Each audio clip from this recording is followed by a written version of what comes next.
UP में 60,244 चयनित सिपाहियों को ज्वाइनिंग लेटर दिए गए हैं। इनमें से 15 की गृह मंत्री अमित शाह और सीएम योगी ने लेटर बांटे। बाकियों को समारोह स्थल पर दिए गए और यूपी में पहली बार ऐसा हुआ है जब इतने बड़े पैमाने पर ज्वाइनिंग लेटर बांटे गए हैं। अमित शाह ने कहा कि योगी सरकार में अब गुंडों का फरमान नहीं चलता और इस काम को आप सभी 60,000 युवाओं को और आगे बढ़ाना है। अगले 5 सालों में ऐसी व्यवस्था को हो जाए कि किसी भी एफआईआर के बाद 3 साल के भीतर उस पर सुप्रीम कोर्ट तक फैसला ही हो जाएगा।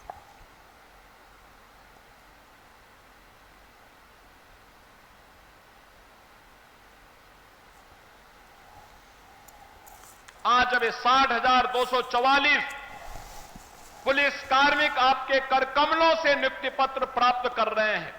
स्वाभाविक रूप से इनके जीवन की जो तमन्ना थी, इनके माता पिता का, इनके भावक के जीवन की जो एक आस थी कि ये भी पुलिस बल का हिस्सा बन सके, और यह आज उत्तर प्रदेश में आदरणीय प्रधानमंत्री जी और आपके कारण यह साकार रूप से होते हुए दिखाई दे रहा है कि गरीब से गरीब परिवार का बेटा भी, चाहे वह जनजातीय परिवार में हो, चाहे वह वंचित और दलित परिवार का हो, चाहे वह अति पिछड़ी और पिछड़ी जाति से जुड़ा हुआ हो, चाहे वह बेटियां हो, ये सभी इस पूरी पुलिस भर्ती में बिना भेदभाव के उनसे सभी को स्थान प्राप्त हुआ है। और आज वे लोग पुलिस भर्ती का हिस्सा बनकर के इस पूरे अभियान का हिस्सा बन रहे हैं। वे भी उत्तर प्रदेश के 25 करोड़ लोगों की सुरक्षा में सहायक बन पाएंगे।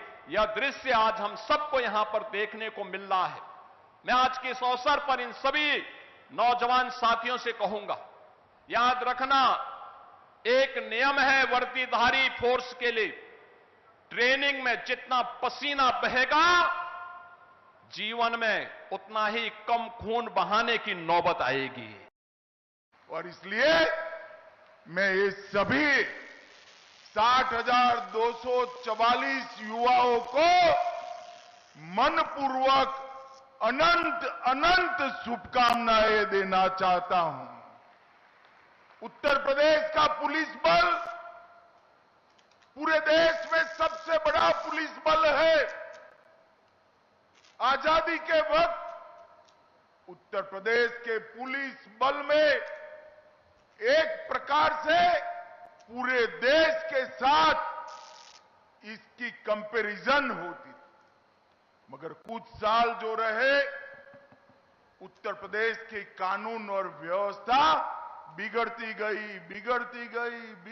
गई और हमारे 2017 में भारतीय जनता पार्टी की सरकार बनी, योगी जी मुख्यमंत्री बने, उत्तर प्रदेश पुलिस फिर से नई बुलंदियों को हासिल करने के रास्ते पर आगे बढ़ रहा है। और आप सभी के लिए एक गौरव का मौका है। भारतीय न्याय संहिता, भारतीय नागरिक सुरक्षा संहिता और भारतीय साक्ष्य अधिनियम, ये तीनों कानून मैं आज आपके सामने बोलकर जाता हूं। 5 साल के अंदर देश में ऐसी स्थिति आएगी कि कोई भी एफआईआर हुआ, वो एफआईआर का सुप्रीम कोर्ट तक न्याय नागरिक को 3 साल के अंदर मिल जाएगा। इस प्रकार की व्यवस्था बनने जा रही है और आप इसका हिस्सा बनने जा रहे हैं।